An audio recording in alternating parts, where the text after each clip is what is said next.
This is... Hello and welcome to this week's episode of Carolina Week. I'm Akshay. And I'm Aisha Frazier. This just in, the European Union has a... Carolina women's tennis has been steamrolling their opponents. Impressive 81 point... Okay, yeah, I need to look at this right quick. This is fine. Okay, sure. Mic check last night for you. Like Catherine said, the Carolina team has been steamrolling.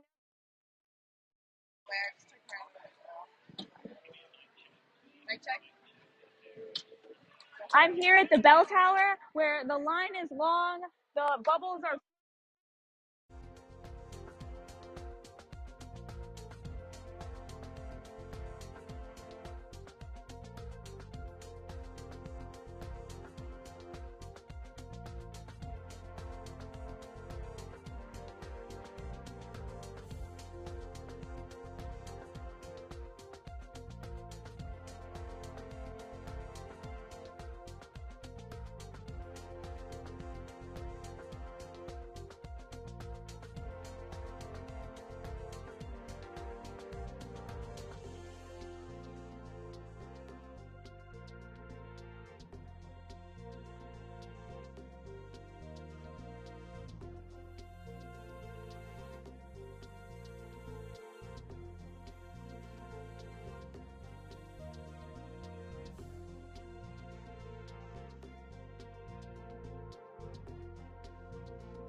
Coming up on Carolina Week. He was a diligent student who focused on his work and just wanted to get his degree and live the American dream. An exclusive conversation with the roommate of an NC State student whose visa was terminated.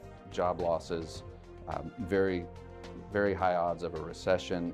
Financial experts weigh in on what tariffs could mean for your pockets. We're ready to fight again, but also being cautious. And immigrant advocacy groups react to the possibility of ICE on college campuses. From the UNC Hussman School of Journalism and Media, connecting Carolina's campus and community, this is Carolina Week.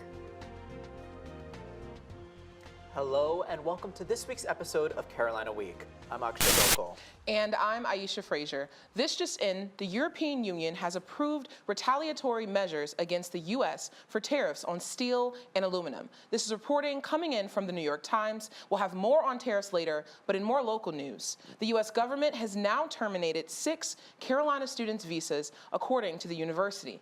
The university did not release the names of those students, citing privacy reasons. This all follows similar announcements from NC State and Duke in the past week. That's right, and the student newspaper at Duke reports 3 international students found out their visas were terminated on Monday. Our Catherine Dehart is following these latest developments. Catherine, you spoke to one of the roommates of the international NC State students. What have you learned? Yeah, Akshay, I had a half-an-hour conversation with the roommate. Bottom line, he's confused, frustrated, and wants answers. At NC State, 2 international students from Saudi Arabia had their visas terminated and decided to leave the United States last week. State says its Office of International Services didn't initiate the terminations and weren't even directly notified of the changes. Grad student Saleh Al-Ghurad was one of those students. NC State's chancellor has since said he was in good standing with the university. Al-Ghurad's now former roommate tells us he did not cause any problems at the university, sparking confusion around why his visa was terminated to begin with. Diligent student who focused on his work and just wanted to get his degree and live the American dream. So for someone like that to come to this country, not say a word, and now have their visa revoked, there's a big problem here, and that's why I want to bring this conversation forward. And here at UNC, it's unclear what the next steps are for students whose visas have been terminated. But the university indicates that UNC's International Student and Scholars Services is available for advising and support for UNC-sponsored international students. Back to you, Aisha. A new interim provost will take office in about a month. The university announced that Provost Christopher Clemens is stepping down in May. It has not been made clear why he is stepping down. Clemens began as provost in 2021 and led a committee dedicated to artificial intelligence and aided in creating the controversial School of Civic Life and Leadership. At a recent faculty council meeting, Clemens said even amid federal changes, the values at UNC have not changed. North Carolina, in the end, are the ones in a democracy who can defend this institution in ways we have not begun to exploit or realize. Jim Dean will serve as interim provost starting May 17th. Previously, Dean was UNC's provost from 2013 to 2017. According to the university, Clemens will return to teaching in the College of Arts and Sciences. In other news, the Associated Press will now regain access to official events from the White House after a federal judge ruled it was unconstitutional to ban the outlet. The restriction kept the AP out of press briefings, events in the Oval Office, and interviews on Air Force One. The restriction started after the Associated Press decided to keep using the name, quote, the Gulf of Mexico. The judge said this was viewpoint discrimination, contradicting the First Amendment. Now for a major development in a court case that has delayed the final certification of North Carolina's 2024 election results, more than 60,000 voters may now be required to provide identification for the ballots to be counted in the North Carolina Supreme Court elections. At the center of it all, Republican Judge Jefferson Griffin and Democratic incumbent Judge Allison Riggs. Griffin originally sued, claiming thousands of ballots were improperly cast, citing invalid registrations and a lack of required ID. Riggs, who was declared the winner by 734 votes, says this is an attempt to disenfranchise voters and call into question the election system. She responded on social media. We are immediately appealing this deeply misinformed ruling, and we will be in this for as long as it takes. The team sent a statement to Carolina Week saying, quote, we stand by the process of allowing the state board a second chance to do its job and ensure the only eligible voters cast ballots in our elections. The latest ruling from the NC Supreme Court temporarily blocked a lower court's decision which sided with Griffin to throw out those ballots. To see if your vote is in question and what to do next, visit thegriffinlist.com. China's government says it will now charge an additional 50% on all imports from the United States, bringing its total rate to 84%. This increase is part of a larger back and forth between the Chinese government and the Trump administration. A 50% increase began at midnight for all Chinese goods after China refused to remove its own retaliatory tariffs. Politico China correspondent Flynn Klein said the tariffs could raise the prices of items like shoes and electronics for American consumers. It will be absolutely not feasible for Chinese exporters to sell to the United States in the hope of making any profit. The Trump administration initially added a 34% tariff on Chinese imports earlier this month. The Trump administration's latest round of tariffs has fueled the largest decline in the U.S. stock market since the COVID-19 pandemic in 2020. The Dow Jones Industrial Average is down 4,500 points in the last 5 days, translating to approximately 11% losses for the investors across the board. President Donald Trump has defended the tariffs, stating they are necessary to address unfair trade practices and protect American industries. Chris Hostler, a financial advisor at Hilltop Wealth Advisors in Chapel Hill, says these market changes show that investors are still hoping for tariff negotiations. The market could crash, or it could actually turn around and start to go up from here if we see some positive news in tariff war or in the economic policy front. Now for the latest in crime here in Chapel Hill, a fight broke out right here on Franklin Street early Sunday morning. Chapel Hill police says they responded to the sounds of gunshots just before 3 a.m. As you can see right in front of you, it occurred right around that corner. Investigators say that the gunshot was the result of a fight. There were no reported injuries. Officers arrested suspect 22-year-old Anas Hamoud roughly 5 minutes later. Hamoud is facing 2 gun-related charges. Police are also investigating 2 carjackings in the area. Over the weekend here in Chapel Hill, a UNC student was allegedly held at gunpoint before the suspect stole their car, but the student was not hurt. Chapel Hill police says the car was found in Durham later that same day. In Carborough, a suspect allegedly approached a vehicle owner with a gun before stealing their car last Wednesday. Investigators tell us they have not determined if the two are connected. Coming up on Carolina Week after the break. A fight, and we're being strategic as to how we're putting that fight up. How immigrant communities will be targeted in a new Senate bill. And I like to say the garden is kind of in its infancy. I guess today I should say it's more of in its toddler years.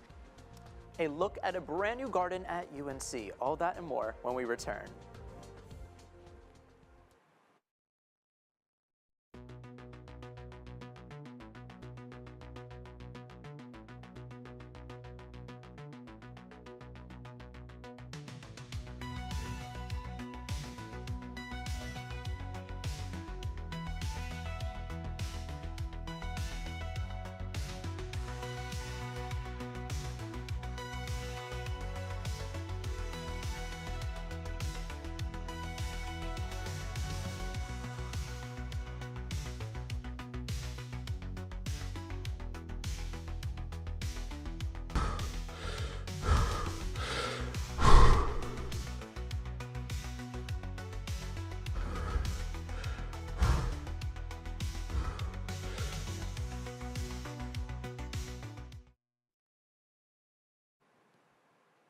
Welcome back to Carolina Week. We bring you now the latest in the state legislature.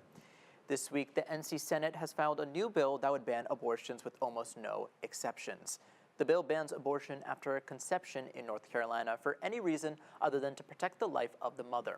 There are no exceptions for rape or incest. The only exception would be if the mother's life was at risk due to the pregnancy, according to what the bill defines as reasonable medical judgment. The penalty for violating this law would be a fine of $100,000 minimum, along with potential felony charges. The medical license of any healthcare professional who violates the law would be revoked. If approved, the act would go into effect on July 1st of this year. Two bills potentially banning certain foreign nations from acquiring farmland have both advanced in the North Carolina General Assembly. House Bill 133 would prohibit adversarial foreign nations from buying any farmland across the state. It would also prevent them from buying any land within 75 miles of a military base. Senate Bill 394 is similar. It specifically mentions China, Iran, North Korea, and Russia as countries that would not be allowed to buy land within 25 miles of a military base or any agricultural land. Sponsors say the purpose of these bills is to protect agricultural integrity and national security. There are currently 10 military bases in North Carolina, including Camp Lejeune, Fort Liberty, and more.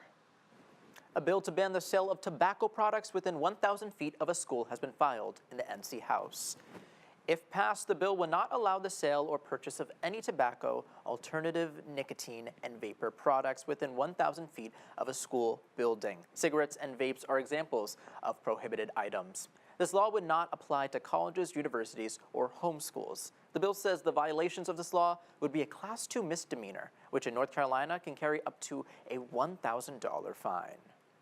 Local immigrant rights advocates are gearing up to lobby lawmakers at the North Carolina General Assembly this morning. I spoke with El Pueblo to learn how they're speaking out against the Border Protection Act.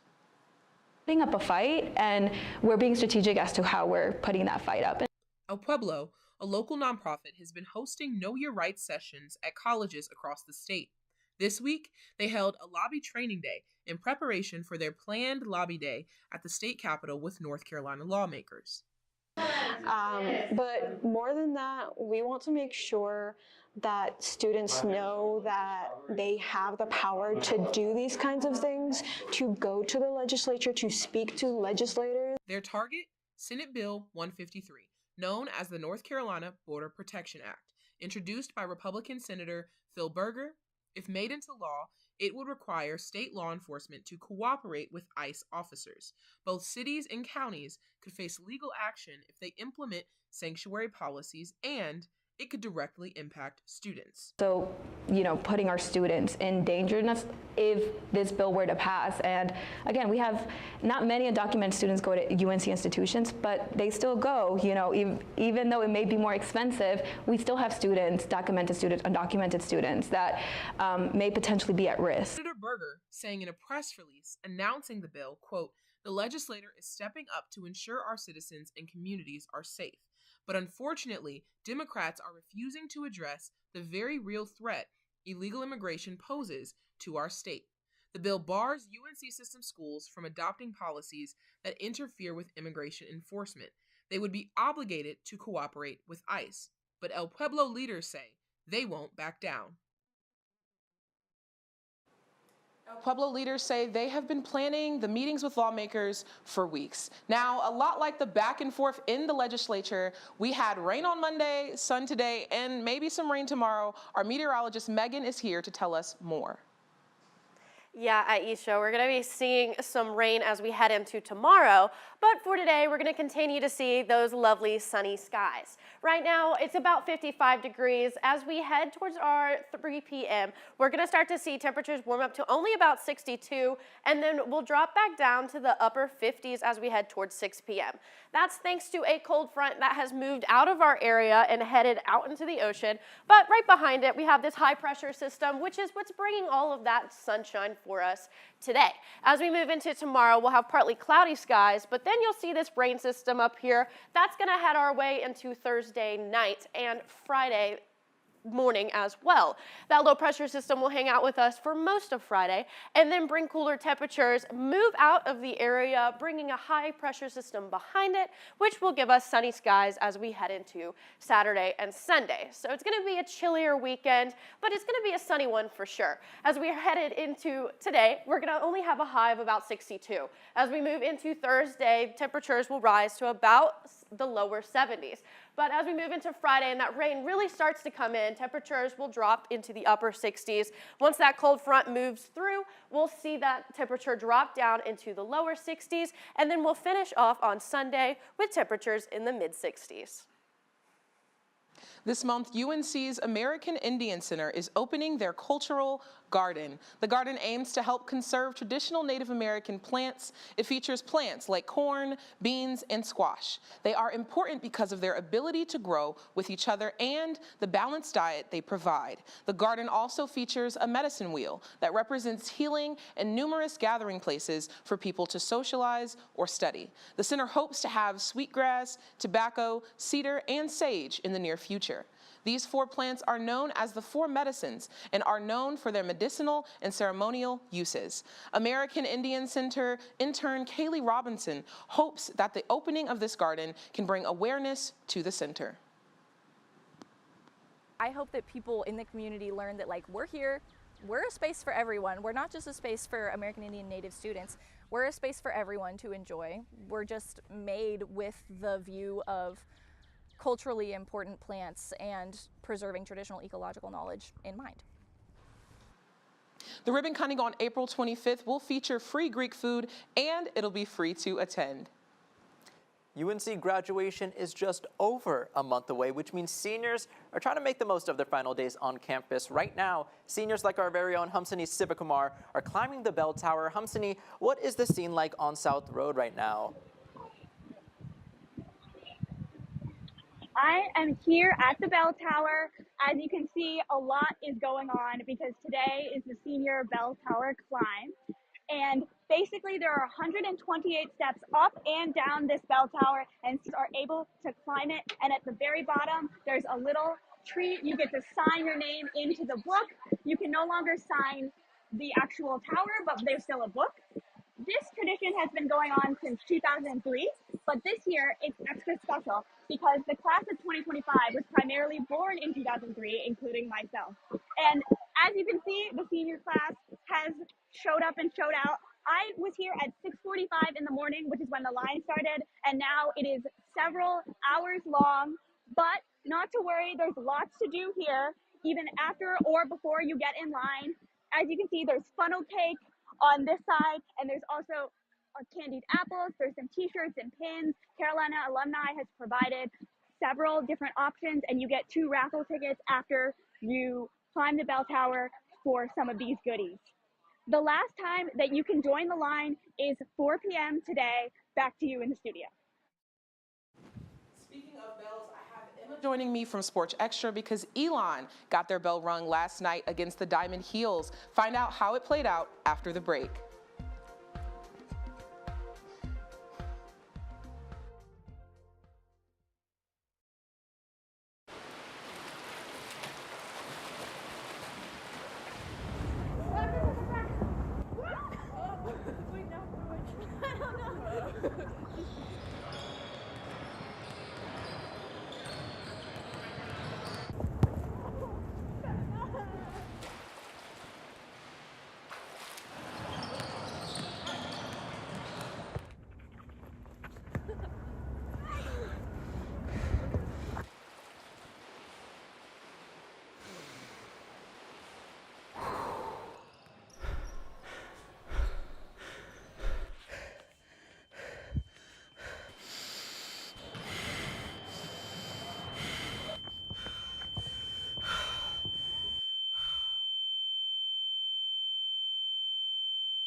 Now, between the basketball transfer portal, winter sports championships, and spring sports in the AAC playing, sports reporter Emma Kane is here to break down all things Tar Heel athletics. Emma?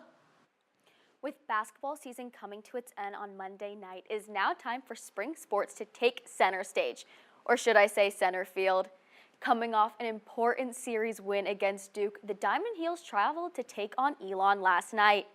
Carolina's home runs were crucial in the high-scoring slugfest. In the top of the 6th inning, Gavin Gallagher hit the first Tar Heel homer of the night, a 3-run shot. Elon fought back, scoring 5. Then in the 7th inning, Tyson Bass hit another bomb to left field, his first ever career grand slam. 2 more homers from Gallagher and Bass in the 8th and 9th inning sealed the deal. The Heels win 12-10. The top-ranked women's lacrosse team looks to stay undefeated as the Heels face ECU on the road tonight. After being unanimously voted #1 team in the country by the IWLCA, the Heels are riding high. However, ECU's Kyla Wilkes will still be a powerful threat on offense. Wilkes currently leads the team in goals. The Heels should stay dominant with players like Caroline Godin, who was just named ACC Co-Offensive Player of the Week, and goalie Betty Nelson. The game begins at 6 p.m. in Greenville. Ian Jackson, the UNC freshman guard, has officially entered the transfer portal. A 5-star recruit, Jackson averaged 11.9 points per game in the first season with the Tar Heels, the second highest scoring average on the team. His departure leaves another huge hole in the Heels lineup. He's the 3rd player to enter the transfer portal, leaving Tar Heels fans to question, what will the Carolina basketball program look like next year? And for the first time since 2018, the Tar Heels are sending a gymnast to the national championships. UNC's very own Kaya Forbes is heading to Fort Worth to compete as an individual on vault. Forbes holds the 3rd best vault score of all time at 9.925. The competition is April 17th through the 19th. And another amazing female Tar Heel athlete, Reese Brantmeyer, is the ACC Women's Tennis Player of the Week. Carolina women's tennis team has been steamrolling their opponents with an impressive 81.8% win rate. A key factor to their success has been Brantmeyer. Ranked for the top 20 for both singles and doubles, her play helped the Heels win road matches against Stanford and California. She's crushed her singles competition, winning 14 of 15 of her matches with 12 consecutive victories. Check out Sports Extra on Friday to find out how Carolina swung this week. Back with more news after the break.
Welcome back to Carolina Week, and now it's time for some good news. If you're driving around Raleigh, you might spot a miniature school bus with up to 20 dogs on board. Our reporter Sarah Jins is live with the Pup Park Shuttle. Sarah? Good morning, anchors, and what a way to start my morning. We are about to take a step onto the Pup Park shuttle bus here in Raleigh. Let's take a look at what's inside. We have got the quote of the day that says, "Tail up, nose forward, you got this." As you can see, the bus has been modified for dogs, and we are joined by the founder, Baden Jackson, who is a former UNC basketball player. Baden, what inspired you to start this service? The inspiration kind of came synchronistically, to be honest.